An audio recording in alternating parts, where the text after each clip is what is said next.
One day, Toby found a tiny dragon sleeping under his bed.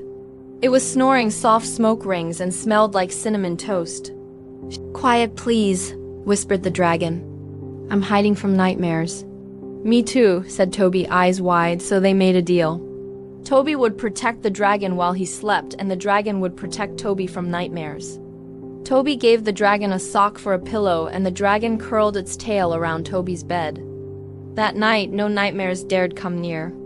Toby dreamed of flying on his dragon over Pancake Mountains. In the morning, the dragon was gone, but the sock was still warm. Every night after that, the dragon would come back for bedtime stories, and Toby was never afraid of the dark again.